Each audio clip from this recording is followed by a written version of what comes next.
ঢাকা বিশ্ববিদ্যালয়ের একটা শিক্ষার্থী এইরকম কোনো কর্মকাণ্ড ঘটাবে, এটা আসলে মানে পুরোই অনভিপ্রেত। যদি জনগণ থেকে বিশ্ববিদ্যালয়কে আলাদা করা হয়, ঢাবিয়ান বলতে যেই গৌরবটা থাকে সেই জিনিসটা মূলত থাকবে না। মারামারি তো একদমই একটা অযৌক্তিক, সেখানে যুক্তির তো কোনো প্রশ্নই আসে না।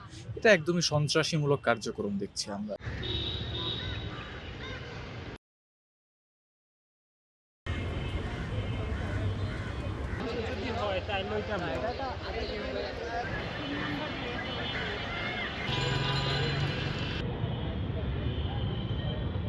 ঢাকা বিশ্ববিদ্যালয়ের শিক্ষার্থী হিসেবে ডাকসুর যে সাম্প্রতিক কার্যকলাপ, সাম্প্রতিক না আমি বলবো একদম শুরু থেকেই যে কার্যকলাপ, সেটা আসলে বেশ লজ্জাস্কর।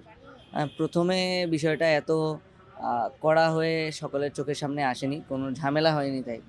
কিন্তু আসলে দিন যত যাচ্ছে জিনিসগুলো আরও বেশি সবার জন্য এম্বারাসিং হয়ে যাচ্ছে। একটা রাষ্ট্রের শিশুদের উপরে এটা তো করাটা ঠিকই না, মূলত এটা মানবাধিকার লঙ্ঘন এবং ফৌজদারি আইনের মধ্যে পড়ে।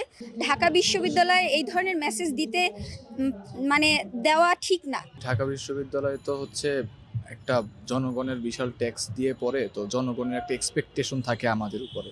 যখন দেখি আমাদেরই অন্য শিক্ষার্থীদের মাধ্যমে, যারা আবার শিক্ষার্থীদের প্রতিনিধি, তাদের মাধ্যমে যখন এইরকম অপকর্ম হয়, তখন এটা আসলেই বেদনাদায়ক মনে হয় আমাদের কাছে।